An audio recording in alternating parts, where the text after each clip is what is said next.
কেমন আছো তোমরা? আশা করি খুব ভালোই চলছে। আমাদের প্রবাহে তড়িৎ আমরা চ্যাপ্টারটা শুরু করেছি। সেই চ্যাপ্টারে আমরা স্টেপ বাই স্টেপ ধীরে ধীরে এগিয়ে যাব। আমাদের প্রত্যেকটা বিষয় খুব ক্লিয়ারলি জানতে হবে। ফার্স্টে আমরা জেনেছি যে প্রবাহে তড়িৎ বা কারেন্ট ইলেকট্রিসিটি বিষয়টা কি, তার জন্য তার যে অবদান, সেই অবদান কার না আধানের অবদান। সেই আধানের বিষয়ে আমরা জেনেছি আধান কাকে বলে, আধানের একক কি, দুটো আধান তাদের মধ্যে আকর্ষণ বিকর্ষণ বলের মান কীরকম হয়, এই সমস্ত বিষয়ে আমরা আলোচনা করেছি। এই আধানের বিষয়ে যে আলোচনা, আধান যদি একটা জায়গায় ফিক্স থাকে, অর্থাৎ আধান যদি একটা জায়গায় স্থির থাকে, অর্থাৎ একটা আধানের উপর যে বল, লব্ধি বলের মান 0 যদি হয়, তবে সেই আধানটা স্থির থাকবে, কোথাও নড়াচড়া করবে না। আধানের উপরে এফ নেট সমান 0। আধানের উপর মোট প্রযুক্ত বলের মান যদি 0 হয়, সে স্থির ছিল, স্থির থাকবে। এই রকম ক্ষেত্রে যে বিজ্ঞান বা যে শাখায় এই বিষয়টা আলোচনা করা হয় তাকে বলা হয় ইলেকট্রোস্ট্যাটিক্স।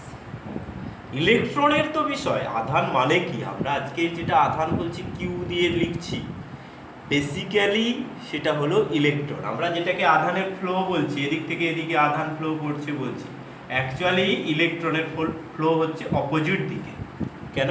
আমরা ধনাত্মক আধান এদিকে যাচ্ছে মানে ঋণাত্মক আধানগ্রস্ত ইলেকট্রন অপোজিট দিকে যাচ্ছে বলে আমাদেরকে মাথায় রাখতে হবে যে এই দিকে আধান যাচ্ছে মানে কত সময়ে যদি যাচ্ছে আমি যদি বুঝতে পারি কিউ বাই টি, অর্থাৎ আধান ভাজিতক সময় সমান, সেটা আমরা প্রবাহ পাই।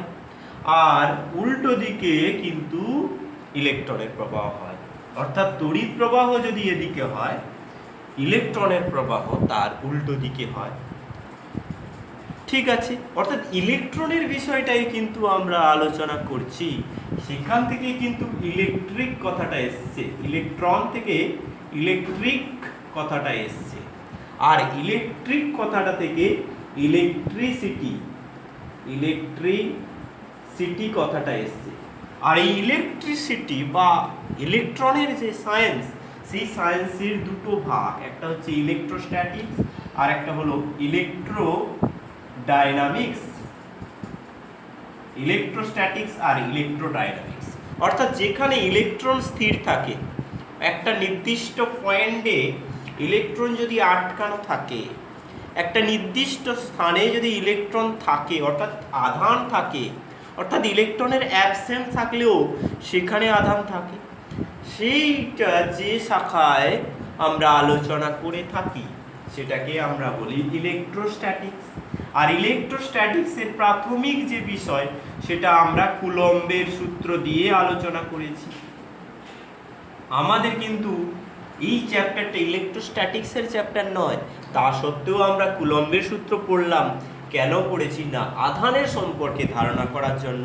আধানের একক, আধান কোন ধরনের রাশি, তার পরিমাপ করা হয় কিভাবে, সেই সমস্ত বিষয় জানার জন্য আমরা এই ইলেকট্রোস্ট্যাটিক্সের এই বিষয়টা পড়েছি। অ্যাকচুয়ালি আমরা এই চ্যাপ্টারে ইলেকট্রিসিটি বা প্রবাহিত তড়িৎ বা চলতড়িৎ তোমরা বলছো, কেউ কেউ বলছো চলতড়িৎ এই বা প্রবাহিত তড়িৎ, এই চ্যাপ্টারটা কিন্তু অ্যাকচুয়ালি ইলেকট্রোডাইনামিক্স, অর্থাৎ ফ্লো অফ চার্জ, আধানের প্রবাহ।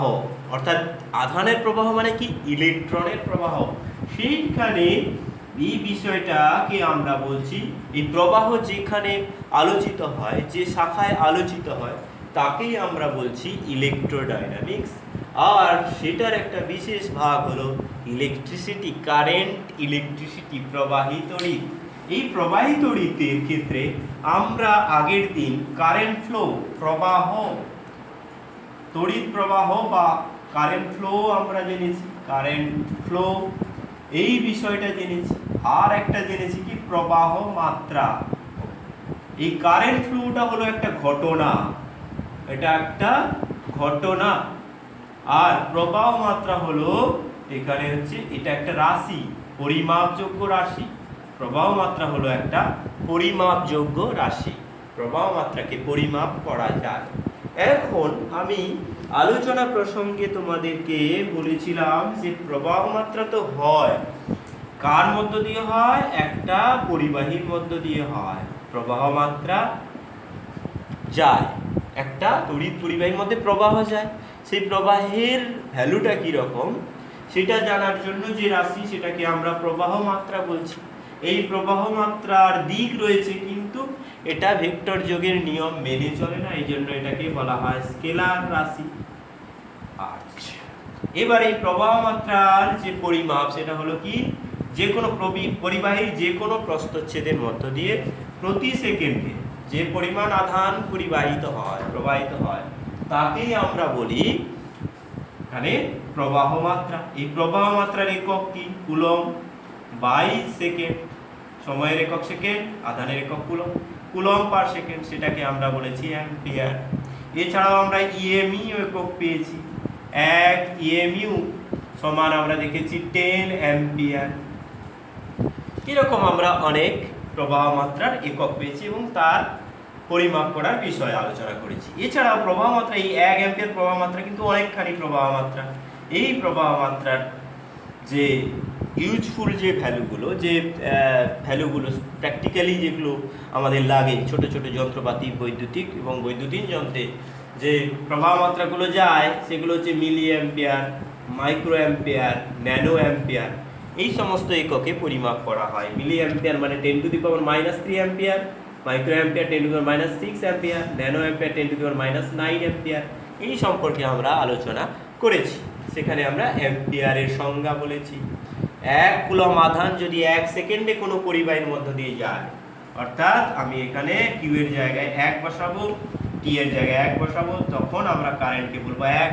অর্থাৎ 1 কুলম্ব আধান যদি 1 সেকেন্ডের মধ্যে একটা পরিবাহীর মধ্য দিয়ে যায়, তখন সেই পরিবাহীর প্রবাহ মাত্রা বলবো 1 অ্যাম্পিয়ার। আমরা অ্যাম্পিয়ারের ডেফিনেশনও পেয়েছি। এখন এই যে কারেন্ট, এই কারেন্ট কিন্তু সবসময় যে একই দিকে যাবে, নির্দিষ্ট হারে যাবে তার কোনো মানে নেই। কারেন্ট এরকম হতে পারে, কারেন্ট বাড়তে পারে, কমতে পারে। ধরা যাক এটা একটা তারকে আমরা এইরকম করে লিখি, এদিক দিয়ে কখনো 1 অ্যাম্পিয়ার কারেন্ট গেল, আবার একটু পরে 2 অ্যাম্পিয়ার কারেন্ট গেল, আবার একটু পরে 1 অ্যাম্পিয়ার কারেন্ট হলো, আবার একটু পরে 5 অ্যাম্পিয়ার কারেন্ট হলো। এই দিক দিয়ে সবসময় একই দিকে কারেন্ট যাচ্ছে। এই রকম কারেন্ট যদি যায়, অর্থাৎ একটা নির্দিষ্ট মানের যাচ্ছে কিন্তু কম বেশি হচ্ছে, কিন্তু দিকটা একই আছে, এই রকম যদি কারেন্ট হয় তাকে বলা হয় ডিসি, ডাইরেক্ট কারেন্ট। তাকে বলা হয় ডিসি বা ডাইরেক্ট কারেন্ট। এটাকে আমরা বাংলায় বলি সমপ্রবাহ। সমপ্রবাহ। আর যদি কারেন্ট যদি এরকম যায়, কখনো এদিকে যাচ্ছে 1 অ্যাম্পিয়ার, আবার একটু বাদে এদিকে যাচ্ছে 1 অ্যাম্পিয়ার, আবার একটু বাদে এদিকে যাচ্ছে 1 অ্যাম্পিয়ার, অর্থাৎ এখানে কারেন্টের ভ্যালু সেম আছে কিন্তু ডিরেকশন বদলাচ্ছে, তখন এটাকে বলবো এসি। আবার ভ্যালু ডিরেকশন দুটোই বদলাতে পারে, তখনও এটাকে বলবো এসি। আবার আমি বলি, যদি ভ্যালু একই থাকে, ধরো সবসময় 5 অ্যাম্পিয়ার আছে, ভ্যালু একই থাকে আর ডিরেকশনও একই থাকে, তখনও এটাকে বলবো ডিসি। আবার ভ্যালু একটু চেঞ্জ হচ্ছে, 5 অ্যাম্পিয়ার, 2 অ্যাম্পিয়ার, 3 অ্যাম্পিয়ার হচ্ছে, কিন্তু ডিরেকশন একই আছে, তখনও এটাকে বলবো সমপ্রবাহ। আর এখানে এসি, এখানে ভ্যালু সেম আছে, ডিরেকশন বদলাচ্ছে, বারবার চেঞ্জ হচ্ছে, একবার এদিকে কারেন্ট যাচ্ছে, একবার ওদিকে কারেন্ট আসছে, এইরকম হলে সেটাকে বলবো এসি। অথবা ভ্যালু চেঞ্জ হচ্ছে আবার দিকও বদলাচ্ছে, তখনও আমি সেটাকে এসি বলবো, বা অল্টারনেটিং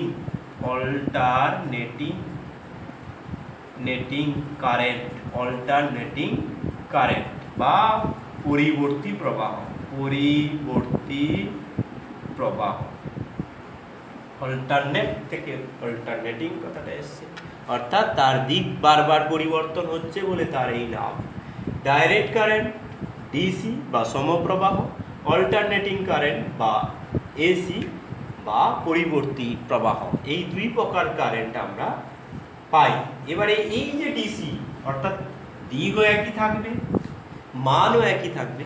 এই ডিসি হলো স্টেডি কারেন্ট, এটাকে বলা হয় স্টেডি কারেন্ট। হ্যাঁ, শুধু সমপ্রবাহ নয়, স্থির প্রবাহ, স্থির সমপ্রবাহ, এটাকে স্টেডি কারেন্ট বা বলা হয় স্থির প্রবাহ। এই প্রবাহগুলো সম্পর্কে আমরা জেনেছি। আজকের আমরা প্রবাহের কারণ জানব। তড়িৎ প্রবাহ কেন ঘটে, প্রবাহের কারণ সম্পর্কে জানব। আজকে আমরা জানব তড়িৎ প্রবাহের কারণ, তড়িৎ প্রবাহের কারণ। দেখো, তড়িৎ প্রবাহ আমরা কিন্তু চোখে দেখতে পাই না। তড়িৎ প্রবাহ কোনো পরিবাহীর ভেতরে ঘটে এবং তার জন্য যে বাহক সেগুলো হলো ইলেকট্রন। ইলেকট্রন তড়িৎ প্রবাহকে নিয়ে যায়। সেক্ষেত্রে ইলেকট্রনের একটা ভেলোসিটি থাকে, তাকে বলা হয় ড্রিফট ভেলোসিটি। ড্রিফট ভেলোসিটি বা অনুপ্রবাহ বেগ, অনুপ্রবাহ বেগ বা বিচলন বেগ, বিচলন বেগ। এই বেগের ভ্যালু 10⁻⁻1 মিলিমিটার পার সেকেন্ড হতে পারে বা আরো কম হতে পারে, এইরকম এর ভ্যালুটা হয়। এখানে ইলেকট্রনের যে বেগ, একটা পরিবাহীর ভেতরে ইলেকট্রনের যে বেগ, সেই বেগের ভ্যালুটা মাত্র এইটুকু হয়। কিন্তু তড়িৎ প্রবাহের বেগ কত? সকলেই বলতে পারবে যে তড়িৎ আলোকের গতিবেগের সমান গতিবেগে যায়।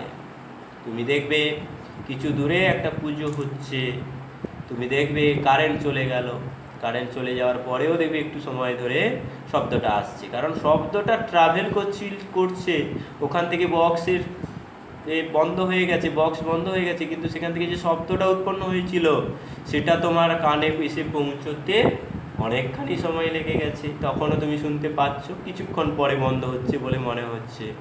তারপরে তুমি দেখবে যখন কারেন্ট আবার আসলো, তখন দেখবে যে তোমার কারেন্টটা এখানে তুমি আগে শুনতে পাচ্ছ, সে যদি সঙ্গে সঙ্গে চালাতো সেক্ষেত্রে সাউন্ডটা তোমার কানে দেরি করে আসছে বলে মনে হতো। অ্যাকচুয়ালি শব্দের যে গতিবেগ, শব্দের গতিবেগ তড়িতের গতিবেগের থেকে অনেক কম এবং আলোর গতিবেগের থেকে অনেক কম। আর আলো আর তড়িতের গতিবেগ সমান হয়, আলো আর তড়িতের গতিবেগ সমান হয়, কিন্তু এই যে বয়ে নিয়ে যাচ্ছে তার গতিবেগ এখানে কিন্তু অনেক কম হয়। এটা তোমরা জানলে যে তড়িতের গতিবেগ 3 × 10⁸ মিটার পার সেকেন্ড। এটাকে যদি আমি সেন্টিমিটারে নিয়ে যাই 3 × 10⁻10 সেন্টিমিটার পার সেকেন্ড, আর যদি মিলিমিটারে নিয়ে যাই 3 × 10⁻11 মিলিমিটার পার সেকেন্ড। এখান থেকে যে কম্পেয়ার করলে তুমি বুঝতে পারছো এটা কোনো কম্পেয়ারিজনে আসে না, অনেক অনেক গুণ বেশি। অর্থাৎ ইলেকট্রন যে একটা পরিবাহীর মধ্য দিয়ে যে চলাফেরা করছে তার থেকে কারেন্ট কিন্তু অনেক দ্রুত বেগে যায়। এটাও কোনো কথা নয়, এই আমাদের বিষয় হচ্ছে কারণটা কি জানতে চাই। ইলেকট্রন যাচ্ছে না, ইলেকট্রন কিন্তু যাচ্ছে না, ইলেকট্রন হচ্ছে মাধ্যম হিসাবে বা এখানে বাহক হিসাবে কাজ করছে, তড়িৎ প্রবাহিত হচ্ছে। আর সেই তড়িৎ প্রবাহিত হয় কত বেগে? না, আলোকের গতিবেগের সমান বেগে প্রবাহিত হয়। এখন তড়িৎ প্রবাহ এটা আমরা কিন্তু চোখে দেখতে পাই না। তড়িৎ যে কোনো তারের ভেতর দিয়ে যাচ্ছে সেটা আমরা চোখে দেখতে পাবো না। চোখে দেখতে পাই কি বিষয় না, আমরা সবসময় জলের প্রবাহ, দেখো একটা কন্টেনারে যখন জল রাখছি, সেই কন্টেনারের সঙ্গে আর একটা কন্টেনার আমি জুড়ে রাখছি। এই কন্টেনারটাতে বেশি উচ্চতায় জল রয়েছে আর এই কন্টেনারটারে কম উচ্চতায় জল রয়েছে, তাহলে এইখান থেকে এদিকে জল আসবে। জলের প্রবাহ, ফ্লো অফ ওয়াটার বা কারেন্ট, ওয়াটার কারেন্ট আমরা দেখতে পাচ্ছি। এখানে ফ্লো অফ ফ্লুইড, জলের প্রবাহ আমরা দেখতে পাচ্ছি, কিন্তু তড়িতের প্রবাহ আমরা দেখতে পাই না। এই কারণে তড়িতের যে প্রবাহ, সেই প্রবাহের বিষয়ে জানতে আমাদের বেশ অনেক দিন সময় লেগে গেছে। এই জলের প্রবাহ সম্পর্কিত যে সমস্ত বিষয় রয়েছে, জলের সমুচ্চশীলতা ধর্ম, জলের ফ্লো, এই সমস্ত বিষয়গুলো আমরা কিন্তু অনেক আগে আবিষ্কার করেছি, কারণ আমরা এটা দেখতে পাচ্ছি। আর এই ফ্লোয়ের পেছনে কার কার অবদান আছে? না, জলের ওজনের অবদান অবশ্যই রয়েছে, আর চাপের অবদান রয়েছে, জলের চাপ, বায়ুর চাপ। হ্যাঁ, বায়ুর চাপ এখানে কিছু কাজ করছে না যদিও, তাও বায়ুর চাপ একটা ফ্যাক্টর অন্য জায়গায়। এখন চাপের বিষয়টা রয়েছে, এখানে চাপ আর এখানে চাপ কখন সমান হবে? একই অনুভূমিকের উপর চাপ সমান হতে গেলে যখন এই লেভেল আর এই লেভেল সমান হয়ে যাবে, তখন দেখবে আর জল এ নেমে এলো এখানে, আর এখানে ছিল এ উঠে এলো এখানে, তখন কিন্তু এরা লেভেলে পৌঁছে যাবে, এদের মধ্যে আর কোনো প্রবাহ ঘটবে না। এইটা আমরা দেখতে পাই বলে এর সম্পর্কে ধারণা করা সহজ হয়। তড়িৎ প্রবাহের ক্ষেত্রে কিন্তু ধারণা করা সহজ হবে না। জলের প্রবাহ কেন হচ্ছে?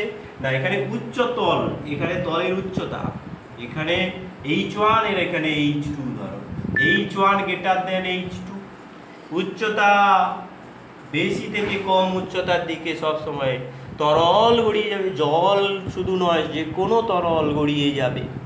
কেন গড়িয়ে যাবে? না, চাপের পার্থক্য আছে বলে। তাহলে এখানে তরলের প্রবাহের জন্য দায়ী হলো গিয়ে চাপের পার্থক্য। এবার এটাকে তুমি যেটা দেখতে পাচ্ছ উচ্চতার পার্থক্য লিখতে পারো, উচ্চতার পার্থক্য, উচ্চতার পার্থক্য। এই উচ্চতার পার্থক্য থাকার ফলে এখানে একটা চাপের পার্থক্য থাকছে, তার ফলে এইটাকে আমি বলছি পরিবাহী, জলের পরিবহন ঘটাচ্ছে। এদিক থেকে এদিকে হচ্ছে উচ্চতার পার্থক্য বেশি, মানে এখানে হচ্ছে চাপ বেশি, এখানে P1, এখানে চাপ ধরো P2। এই বেশি চাপের থেকে কম চাপের দিকে জল চলে যাচ্ছে, উচ্চ চাপ থেকে নিম্ন চাপের দিকে জলের প্রবাহ ঘটছে। এটা কিন্তু আমাদের দেখতেও সুবিধা এবং ধারণা করতেও সুবিধা। কিন্তু ইলেকট্রন কেন যাচ্ছে বা এখানে তড়িৎ কেন প্রবাহিত হচ্ছে, সেটা জানার জন্য আমাকে এর সঙ্গে সিমিলারিটি রাখতে হবে। দেখো, যখন একটা বস্তু এই ইলেকট্রন বেশি থাকে, একটা বস্তুতে ইলেকট্রন বেশি থাকে আর একটা বস্তুতে ইলেকট্রন কম থাকে, তখন এদেরকে যদি আমি তার দিয়ে জুড়ে দিই, ইলেকট্রন কোন দিক থেকে কোন দিকে যাবে? এদিক থেকে এদিকে যাবে ইলেকট্রন। তাহলে তড়িৎ প্রবাহ কোন দিক থেকে কোন দিকে আসবে? এদিক থেকে এদিকে হবে। আমরা বলেছি যে তড়িৎ প্রবাহ ইলেকট্রনের প্রবাহের উল্টো দিকে হয়, তাহলে এখানে তড়িৎ প্রবাহটা উল্টো দিকে আসবে। এখন দেখো, এখানে ইলেকট্রন বেশি মানে এটার নেগেটিভলি চার্জ বেশি, এটা এর সাপেক্ষে পজিটিভ, অর্থাৎ এর বিভব V1 যদি হয়, এর বিভব যদি V2 হয়, তবে এর বিভব বেশি, V1 গ্রেটার দেন V2। অর্থাৎ এখানে যেটা চাপ ছিল সেখানে ওটা হলো বিভব, অর্থাৎ বিভব পার্থক্যই হলো তড়িৎ প্রবাহের জন্য দায়ী। এই বিভব পার্থক্যই হলো তড়িৎ প্রবাহের জন্য দায়ী। কোনটা উচ্চ বিভব কোনটা নিম্ন বিভব জানবো কি করে? না, খুবই ইজি।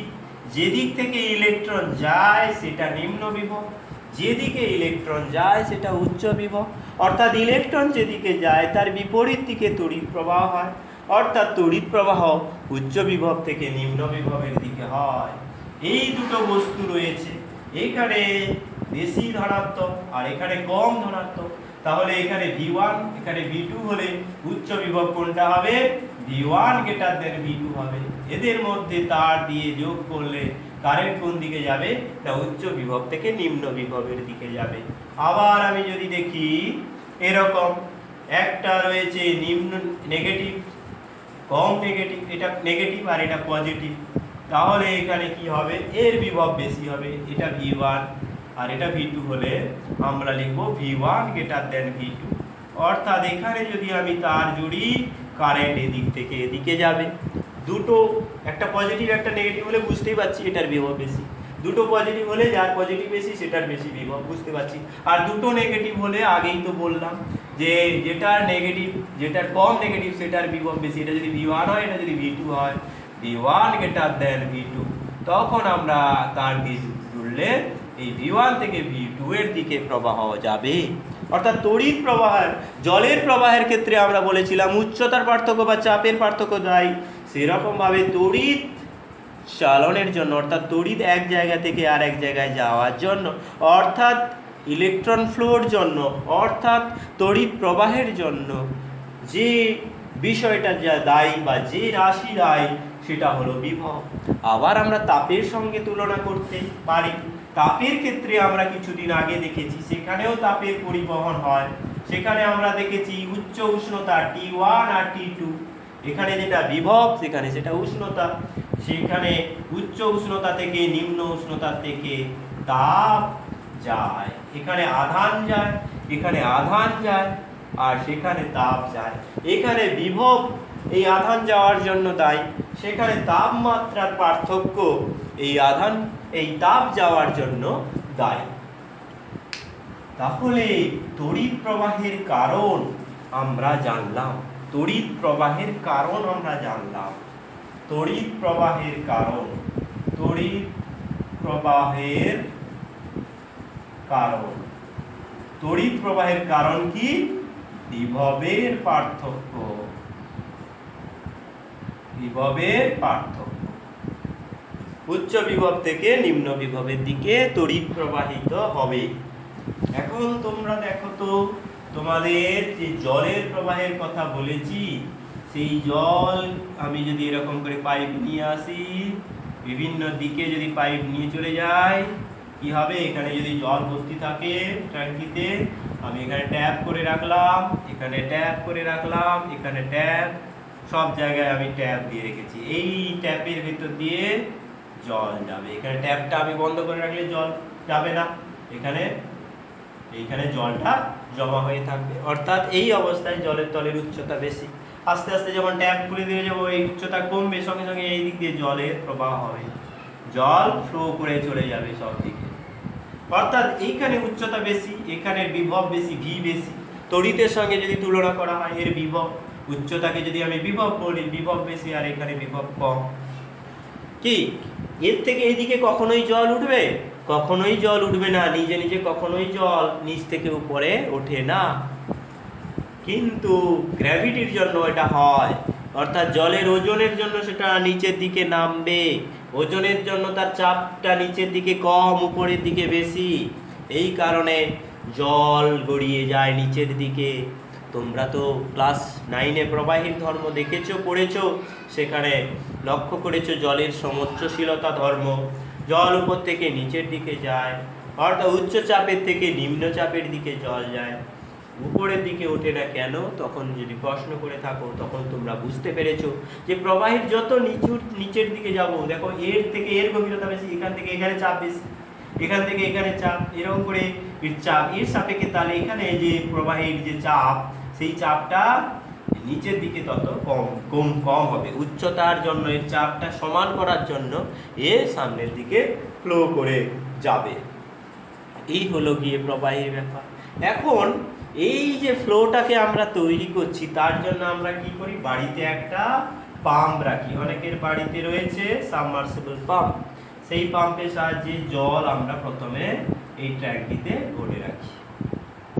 কি এই পাম্প কি করছে? দেখো, এইটা হচ্ছে ভূমি থেকে, একদম মাটির তলা থেকে জলকে নিয়ে উপরে তুলছে। স্যার আপনি যে বললেন যে জল উপর থেকে নিচে যায়, নিচ থেকে উপরে কি করে যাচ্ছে? হ্যাঁ, এখানে নিচ থেকে জল উপরের দিকে যাচ্ছে। কেন যাচ্ছে না? আমি একে ঠেলে ঠেলে নিয়ে যাচ্ছি, একটা কাজ করছি, আর এখানে তার শক্তিটাকে কমানোর জন্য সে নিচের দিকে নেমে আসছিল, আর আমি এখানে ঠেলে ওকে তুলে দিচ্ছি। অর্থাৎ আমি প্রথমে একটা কাজ করে রাখলাম, নিজেও বালতি নিয়ে আমি জল ভরে আসতে পারতাম, সেখানে আমাকে সিঁড়ি দিয়ে উঠতে হতো, সেখানে আমাকে বালতি নিয়ে উঠতে হতো, তার জন্য এমজিএইচ করে কাজ করতে হতো। সেই কাজটা এখন এই পাম্প করছে, জলকে উপরের দিকে তুলছে। অর্থাৎ নিম্ন উচ্চতা থেকে উপরের ঊর্ধ্ব উচ্চতায় জল যাচ্ছে, অর্থাৎ গ্র্যাভিটির এগেনস্টে কাজ করছে। এই কাজটা করার জন্য আমাদের ইলেকট্রিসিটি খরচ হচ্ছে, অর্থাৎ আমরা একটা শক্তি থেকে মেকানিক্যাল এনার্জি পাচ্ছি, অর্থাৎ যান্ত্রিক শক্তি পাচ্ছি।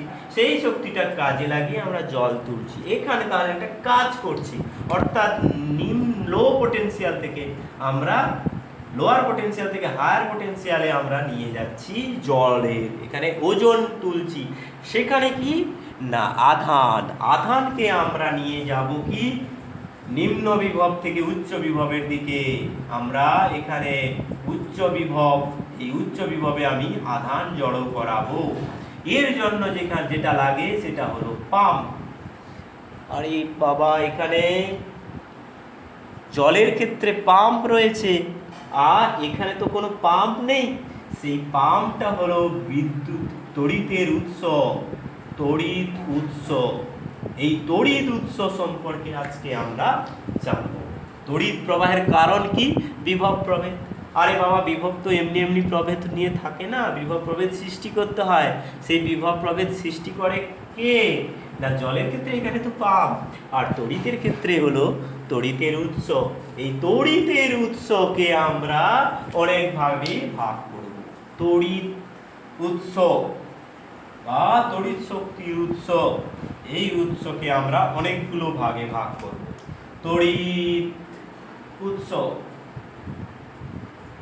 তোমরা ডায়নামো চলতে দেখেছো, করে ডায়নামো চলে, সেখানে কি হয় কতগুলো যন্ত্র ঘুরছে, সেখানে যান্ত্রিক শক্তি, প্রথমে হচ্ছে তেলকে পুড়িয়ে তাপ থেকে যান্ত্রিক শক্তি পাওয়া যাচ্ছে, সেটা হলো একটা thermodynamic engine.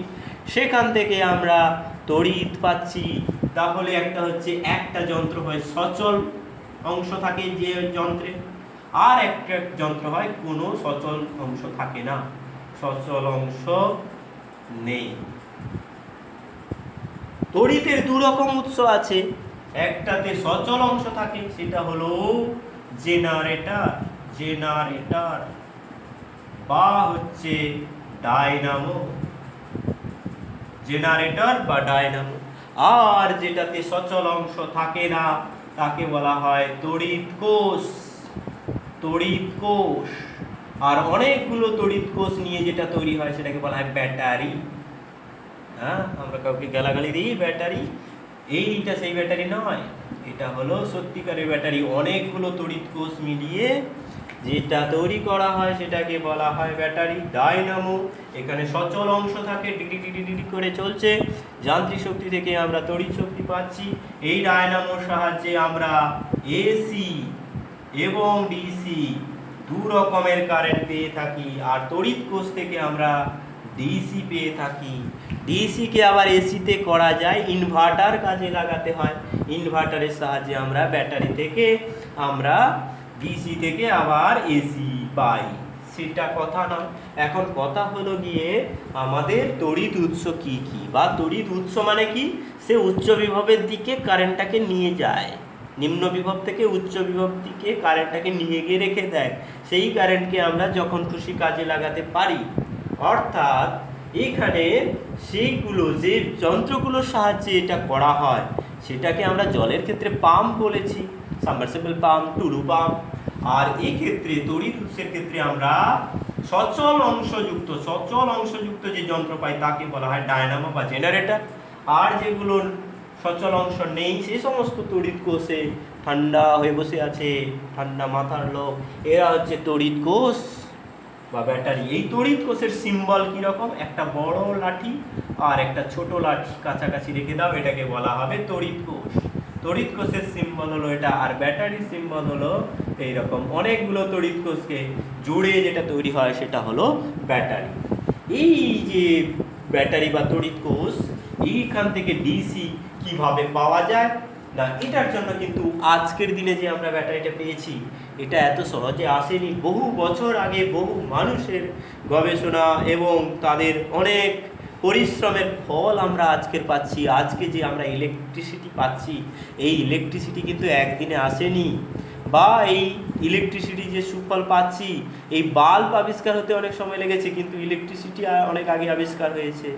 Thomas Alva Edison প্রথম এডিসন বাতি বলা হয়, এই বৈদ্যুতিক বাতি আবিষ্কার করেছিলেন। তারপরে পরে দেখেছো কিভাবে প্রযুক্তির উন্নতিতে আস্তে আস্তে ভাস্বর বাতি থেকে সিএফএল এলো, সিএফএল থেকে আজকের দিনে তোমরা এলইডি পেয়েছো। হ্যাঁ, এইটা কিন্তু একদিনে হয়নি, বহু শতক থেকে এইগুলো হয়ে আসছে। অর্থাৎ তড়িৎ কোষ বা ব্যাটারি যখন ফার্স্ট তৈরি করা হলো বিজ্ঞানী আলেকজান্দ্রা ভোল্টা, তোমরা নাম শুনেছ নিশ্চয়ই। আলেকজান্দ্রা ভোল্টা প্রথম কোষ আবিষ্কার করলেন। তিনি যে কোষ আবিষ্কার করলেন তার নাম ছিল সরল ভোল্টীয় কোষ। এই যে সেল বলছি বা কোষ বলছি, সরল ভোল্টীয় কোষ তিনি আবিষ্কার করলেন, সরল ভোল্টীয় কোষ। সেই সরল ভোল্টীয় কোষ কিভাবে কাজ করে সেটা আমরা দেখব। সরল ভোল্টীয় কোষ এটাও একটা তড়িতের পাম্প, অর্থাৎ নিম্ন বিভব থেকে উচ্চ বিভবের দিকে আধানগুলোকে জোর করে কান ধরে টেনে নিয়ে গিয়ে রাখে। সেই ভোল্টীয় কোষ অ্যাকচুয়ালি রাসায়নিক শক্তি থেকে তড়িৎ শক্তি উৎপাদন করে। রাসায়নিক শক্তি থেকে তড়িৎ শক্তি পাওয়া যায় যে যন্ত্রে, সেটাকে বলা হয় কোষ বা ভোল্টীয় কোষ, সরল ভোল্টীয় কোষ। প্রথমে যে কোষগুলো আবিষ্কার হয়েছিল সেই কোষগুলো ছিল সব সরল কোষ বা প্রাথমিক কোষ। এই প্রাথমিক কোষ বা প্রাইমারি কোষ কি, যেখানে আমরা শুধুমাত্র অন্য শক্তি থেকে তড়িৎ শক্তি পাই, সেগুলোকে বলা হয় প্রাথমিক কোষ। পরবর্তীকালে এখন আমরা মোবাইলের যে ব্যাটারি ব্যবহার করি সেখানেও তো কোষ আছে। সেই কোষটা কেমন, সেখানে কি রাসায়নিক হয়? হ্যাঁ, রাসায়নিক শক্তি হয়। তার আগে আমরা কি করি, তাকে চার্জ করি, অর্থাৎ প্রথমে তড়িৎ শক্তি দিই, তড়িৎ শক্তিকে কাজে লাগিয়ে আমরা রাসায়নিক শক্তি পাই। সেই রাসায়নিক শক্তিটা ওই ব্যাটারির মধ্যে থাকে। যতক্ষণ আমরা ওই যে মোবাইলটাকে চালাচ্ছি তত সময় আমরা এই রাসায়নিক শক্তি থেকে তড়িৎ শক্তি পাচ্ছি। প্রথমে আমরা তড়িৎ শক্তি থেকে রাসায়নিক শক্তি, সেই রকম যে কোষ আমরা যে সোডিয়াম লিথিয়াম আয়ন কোষ যে ব্যবহার করছি বা অনেক কোষ যেগুলো ব্যবহার করি, সেগুলো কি চার্জ করা হয়, আবার সেখান থেকে চার্জ পাওয়া যায়। চার্জিং এবং ডিসচার্জিং এই মেথডে চলে। সেইগুলো হচ্ছে সেকেন্ডারি বা গৌণ কোষ। সেই কোষগুলো হলো গৌণ কোষ। তাহলে প্রাথমিক কোষ, প্রাইমারি সেল, আর গৌণ কোষ বা সেকেন্ডারি সেল। আমরা এখন যে কোষগুলো ব্যবহার করি সব সেকেন্ডারি কোষ, গৌণ কোষ ব্যবহার করি, কিন্তু প্রথমে যে কোষ আবিষ্কৃত হয়েছিল সেইগুলো ছিল প্রাথমিক কোষ। তার মধ্যে প্রথম যেটা হয়েছিল সেটা হলো সরল ভোল্টীয় কোষ। সেখানে রাসায়নিক শক্তি থেকে তড়িৎ শক্তি পাওয়া গেছিল। কিভাবে পাওয়া গেছিল না, তোমরা কিছুদিন পরে জানবে যে ধাতুর সক্রিয়তা বলে একটা সক্রিয়তা সারণী রয়েছে। সেখানে ধাতুগুলো কিরকম রয়েছে না, হচ্ছে সেখানে আছে পটাশিয়াম, সোডিয়াম, জিঙ্ক, অ্যালুমিনিয়াম, লোহা, এইরকম করে কপার, এরকম করে একটা সারণী রয়েছে। সেই সারণীর থাকার উদ্দেশ্য কি না, সারণীতে যত উপরের দিকে ধাতুগুলো আছে সেই ধাতুগুলোর সক্রিয়তা বেশি, উপরের দিকে এর থেকে এর সক্রিয়তা বেশি, এর থেকে এর সক্রিয়তা বেশি, এর থেকে এর সক্রিয়তা বেশি, অর্থাৎ উপরের দিকে যে ধাতুগুলো থাকে তাদের সক্রিয়তা বেশি। সেই ধাতুগুলো যখন অ্যাসিডের সঙ্গে বা অন্য কোনো কিছুর সঙ্গে বিক্রিয়া করে তখন আয়ন উৎপন্ন করে। এবারে এই সরল ভোল্টীয় কোষের মধ্যে সেই রকম অ্যাসিড থাকে। এরকম একটা কাঁচের পাত্রতে আমি লঘু সালফিউরিক অ্যাসিড নিলাম।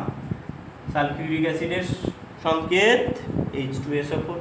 লঘু সালফিউরিক অ্যাসিড আমি এই পাত্রে নিয়েছি। এবারে আমি এখানে কি করব, দুটো পাদ এই অ্যাসিডের দ্রবণে ডোবাবো। একটা পাদ হলো কপার আর একটা পাদ হলো জিঙ্ক। একটা পাদ হলো কপার আর একটা পাদ হলো জিঙ্ক। এইটাকে আমি ডুবিয়ে রাখলাম। ডুবিয়ে রাখলে কি হবে, এদের মধ্যে অধিক সক্রিয় ধাতু কোনটা, জিঙ্ক আর হচ্ছে কপারের মধ্যে এটা হলো অধিক সক্রিয় ধাতু। এই অধিক সক্রিয় ধাতু কি করবে, চাইবে Zn++ আয়নে ভেঙে যেতে। দেখো জিঙ্কের সঙ্গে সালফিউরিক অ্যাসিডের বিক্রিয়া তোমরা জেনেছো। জিঙ্কের সঙ্গে সালফিউরিক অ্যাসিডের বিক্রিয়া কি হয়, ZnSO4 + H2 হয়।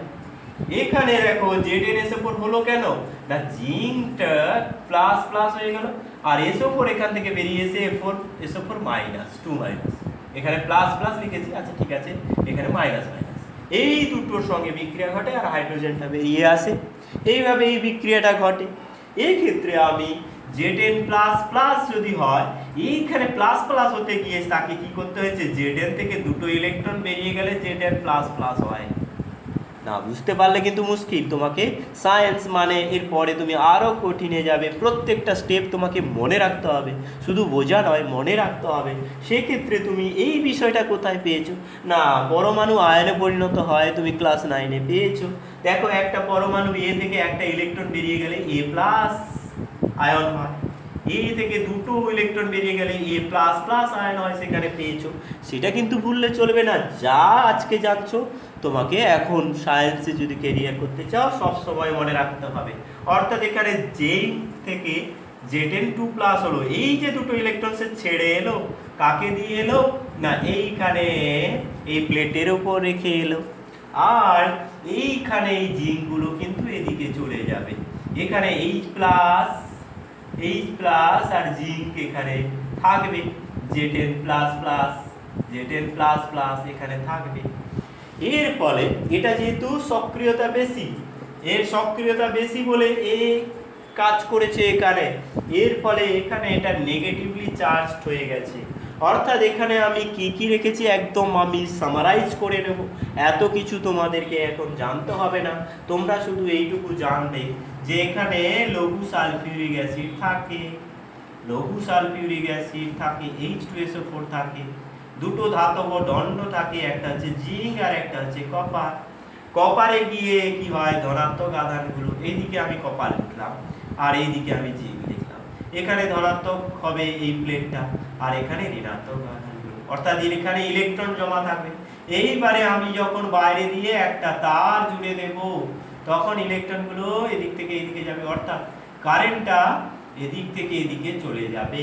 ইলেকট্রন যেদিকে যায় কারেন্ট তার অপোজিট ডিরেকশনে যায়, অর্থাৎ এখান থেকে এদিকে ইলেকট্রনের ফ্লো হবে, ইলেকট্রনের ফ্লো এদিকে থেকে এদিকে হবে, তারপরে এদিক থেকে এদিকে কারেন্টের ফ্লো হবে। এই বিভবটা হলো উচ্চ, এই জন্য এটাকে বলা হয় ব্যাটারির পজিটিভ টার্মিনাল বা কোষের পজিটিভ টার্মিনাল, আর এটা হলো নেগেটিভ টার্মিনাল। একটা তড়িৎ কোষের দুটো টার্মিনাল আছে, একটা হলো পজিটিভ টার্মিনাল, এটাকে উচ্চ বিভব, আর এটাতে নিম্ন বিভব থাকে, তাদের মধ্য দিয়ে কারেন্ট যখন তার জুড়েছি তখন এদিক দিয়ে কারেন্ট ফ্লো হলো, ঠিক যেমন জলের ক্ষেত্রে হয়েছিল। আবার আমি জলের ব্যাপারটায় আঁকছি, দেখো এখানে ট্যাঙ্কিতে আমরা জল তুলেছি, এরকম করে জল তুলেছি, আর এখান দিয়ে যখন আমি জলটা বের করব তখন এমনি জল বেরিয়ে চলে আসবে। ঠিক এখানে যেমন তার জুড়েছি, এখানে আমি পাইপ জুড়েছিলাম, পাইপের ভিতর দিয়ে জলটা এমনি বেরিয়ে আসছিল, এখানে তার জুড়েছি বলে এদিক দিয়ে কারেন্ট যাবে। কিন্তু এইখানে যে বিষয়টা হয়েছে কি, নিম্ন বিভবের থেকে দেখো চার্জটা গেছে উচ্চ বিভব দিকে, এখানে ইলেকট্রনগুলো এইদিকে গেছে, তাতে কি হয়েছে, ধনাত্মক আধানগুলো এখানে জমা হয়েছে। তার মানে নিম্ন বিভব থেকে উচ্চ বিভবের দিকে ব্যাটারির মধ্যে কিন্তু কারেন্টটা গেছে, এখানে যে কারেন্টটা গেছে এখানে উচ্চ বিভব থেকে ব্যাটারির বাইরে যে সার্কিট বর্তনী, এটাকে বলা হয় বর্তনী, কি বলা হয়, বর্তনী বা সার্কিট। এই সার্কিটে কি হয়, উচ্চ বিভব থেকে নিম্ন বিভবের দিকে তড়িৎ প্রবাহিত হয়, আর ব্যাটারির ভেতরে নিম্ন বিভব থেকে, যেমন এখান থেকে পাম্প, ব্যাটারি এখানে পাম্প হিসাবে কাজ করছে, এখানে একটা টুলু পাম্প কি করছিল, নিচ থেকে জল উপরে তুলছিল, অর্থাৎ নিম্ন উচ্চতা থেকে উচ্চ উচ্চতায় তুলছিল, এখানে নিম্ন বিভব থেকে উচ্চ বিভবের দিকে কারেন্ট পাঠাচ্ছে, আধান পাঠানো মানে ধনাত্মক আধান পাঠাচ্ছে, অর্থাৎ ঋণাত্মক আধান উল্টো দিকে যাচ্ছে। এই ঘটনাটা ঘটে, একদম তুমি এই জলের প্রবাহের সঙ্গে সাদৃশ্য করতে পারলে। ঠিক আছে, নিশ্চয়ই এটা ক্লিয়ার হয়ে গেছে একেবারে। এখানে দেখো এই বিষয়টা চলতে থাকে, কতক্ষণ চলতে থাকে, যতক্ষণ এইটা অ্যাক্টিভ আছে, অ্যাক্টিভ মেটেরিয়াল বলে এটাকে, সক্রিয় তরল বলে। একটা কোষের মধ্যে যে সক্রিয় পদার্থ সেটা হলো এই লঘু সালফিউরিক অ্যাসিড। এই লঘু সালফিউরিক অ্যাসিডের যে এনার্জি, সেই এনার্জিটা এই ইলেকট্রিক্যাল এনার্জিতে কনভার্টেড হয়ে যাচ্ছে, অর্থাৎ রাসায়নিক শক্তি থেকে আমরা তড়িৎ শক্তি লাভ করছি এই ব্যাটারিতে। অর্থাৎ ব্যাটারির অভ্যন্তরে কি হয়, রাসায়নিক বিক্রিয়া ঘটে, এই রাসায়নিক বিক্রিয়া থেকে যে শক্তিটা পাই সেটাই আমরা তড়িৎ শক্তি বলি। আর তড়িৎ শক্তিকে বর্তনীর মধ্য দিয়ে পাঠালে সেখানে আবার সেটা অন্য শক্তিতে রূপান্তরিত হয়, এখন এই সরল ভোল্টীয় কোষের যে বিষয়টা এখানে কি হয় না, এখানে হাইড্রোজেনগুলো জমা হয়ে যায় বুদবুদ আকারে, হ্যাঁ, তার ফলে কিছুক্ষণ পরে কিন্তু এর মধ্য দিয়ে আর প্রবাহ খুব বেশি যায় না। এগুলোকে বলা হয় ছদন। এই ছদন নিবারণের জন্য এখানে এই প্লেটটাকে আবার একটু ঘষে দিতে হয়, পরিষ্কার করতে হয়। স্থানীয় ক্রিয়া, ছদন, লোকাল অ্যাকশান, হ্যাঁ, ছদন, এই সমস্তগুলো এই কোষের হচ্ছে ত্রুটি। হ্যাঁ, এই যে কোষ, এইটা কিন্তু বেশিক্ষণ চলবে না। ফার্স্ট হচ্ছে এর অ্যাক্টিভ ম্যাটেরিয়ালের যখন এর স্ট্রেংথ হারিয়ে যাবে, যখন এটা আস্তে আস্তে ক্ষয়ে যাবে, তখন আর এটা ব্যবহার করা যাবে না। অর্থাৎ এই কোষ একবার মাত্র ব্যবহার করা যাবে। এই জন্য এটাকে সরল গঠীয় কোষ বা প্রাথমিক কোষ বলেছি। এখানে শুধুমাত্র রাসায়নিক শক্তি থেকে তড়িৎ শক্তি পাওয়া যায়, আবার আমরা তড়িৎ শক্তি দিয়ে এখানে রাসায়নিক বিক্রিয়া ঘটাতে পারবো না। এবং এই কোষটার যে বিভব হয় 1.08 ভোল্ট, এটা তোমরা মনে রাখবে যে এই সরল ভোল্টীয় কোষ আলেকজান্ডার ভোল্ট আবিষ্কার করেছিলেন। সরল ভোল্টীয় কোষের যে বিভব, সেই বিভবের মান ভোল্টাইক সেল এর বিভবের মান, সিম্পল ভোল্টাইক সেল এর বিভবের মান এই 1.08 ভোল্ট হয়। কেন হয় সেটা আরও একটু ইলেকট্রোকেমিস্ট্রি যখন পড়বে সেটা তুমি পরিষ্কার করে বুঝতে পেরে যাবে। কিভাবে হলো এইটা অন্তত তুমি বুঝতে পারছো যে এখানে পাম্পের মতো এখানে কাজ করছে। অর্থাৎ একটা কোষ, তড়িৎ কোষ হলো একটা পাম্প। সেই পাম্পে স্যার এইটুকু বিভব কী হবে না, এর সঙ্গে অনেকগুলো তড়িৎ কোষ পরপর জুড়ে দাও, তাহলে তো অনেক বিভব একসঙ্গে পেয়ে যাবে। তুমি দেখবে কোষের সমবায় করলে সেখানে বিভব বেড়ে যায়। সেসব তো তুমি পরেই পাবে। আপাতত তুমি এটা দেখছো যে আমার তড়িৎ উৎস তৈরি করা গেছিল। তখনকার দিনে এই উৎসটা তৈরি করা একটা বিরাট ল্যান্ডমার্ক বলা যায়। তারপরে এলো পরপর ব্যাটারির উন্নতি হলো, তার অনেক পরে ফ্যারাডে সেখানে তড়িৎ চুম্বকীয় আবেশের সৃষ্টি করলেন, থিওরি দিলেন। সেখান থেকে আবিষ্কার হয়েছে ডায়নামো বা জেনারেটর। সেখান থেকে আমরা এসি এবং ডিসি দুই রকমই উৎস পাই। এখান থেকে যে উৎসটা পাই সেটা তাহলে কি উৎস, একই দিকে কারেন্ট যাবে সব সময়। এই জন্য এই উৎসটাকে বলবো ডিসি বা ডাইরেক্ট কারেন্ট। অর্থাৎ ডিসির একটা উৎস হলো এই ব্যাটারি বা ভোল্টীয় কোষ বা প্রাথমিক কোষ বা কোষ, আমরা কোষ বা ব্যাটারি বলতে যেটাই বুঝি সেটা হলো ডিসি তড়িতের উৎস, অর্থাৎ ডাইরেক্ট কারেন্টের উৎস, অর্থাৎ সমপ্রবাহের উৎস। আবার এটা যদি অনেকক্ষণ স্থির থাকে, মানব কোষ বা প্রমাণ কোষ, লেকল্যান্ডস কোষ, এইরকম অনেক কোষ আবিষ্কার করা হয়েছে। সেই কোষগুলো বেশ অনেকক্ষণ ধরে একই পরিমাণ প্রবাহ দেয়, তাদেরকে আমরা স্ট্যান্ডার্ড সেল বলি, সেই বা প্রমাণ কোষ বলি।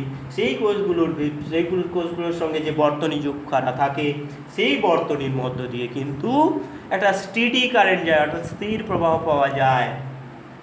এই হলো গিয়ে আমাদের তড়িৎ উৎসের বিষয়। এখন তড়িৎ উৎস থেকে যে আমরা কারেন্টটা পাচ্ছি সেটাকে দেখানোর জন্য আমরা সেই রকম করে বড় করে তো আর সবসময় সেল আঁকবো না। সেল বা ব্যাটারির আমরা সিম্বল অলরেডি বলে দিয়েছি, বড় ডাটা ছোট ডাটা। বড়টা হচ্ছে ধনাত্মক আর ছোটটা ঋণাত্মক। এর সঙ্গে আমরা একটা চাবি মানে এখানে সুইচের মতো ব্যবস্থা রাখবো, প্লাস এখানে একটা তারের মধ্যে যে কারেন্ট যায়, এই বর্তনীকে দেখাতে গেলে এটাকে রেজিস্ট্যান্স বলে। সেই রেজিস্ট্যান্সে আমরা আসবো একটু পরের লেকচারে। এই রেজিস্ট্যান্সটা আমরা পাবো। সেখানে আমরা দেখবো যে এরকম একটা সার্কিট, সিম্পল সার্কিট বলতে সেখানে একটা অবশ্যই তড়িতের উৎস থাকবে, এটাকে উৎস বা সোর্স বলছি আমরা।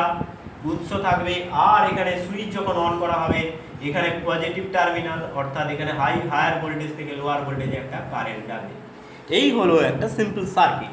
এই সার্কিটের এইখানে এইটা হলো ব্যাটারির টার্মিনাল, এগুলোকে বলা হয় প্রান্ত বা টার্মিনাল, টার্মিনালস। এই টার্মিনাল এটা একটা প্রান্ত, দুটো প্রান্ত থাকে।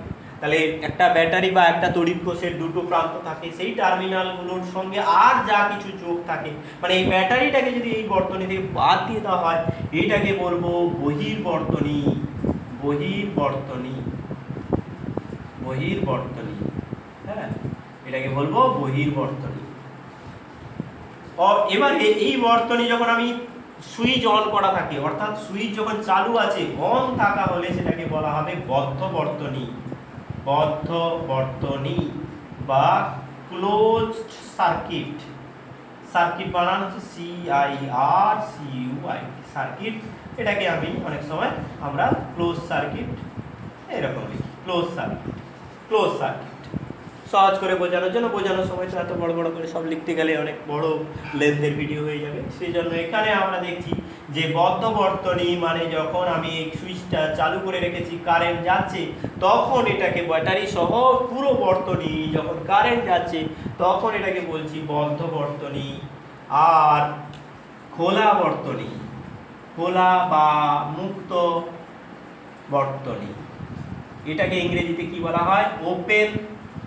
Open circuit.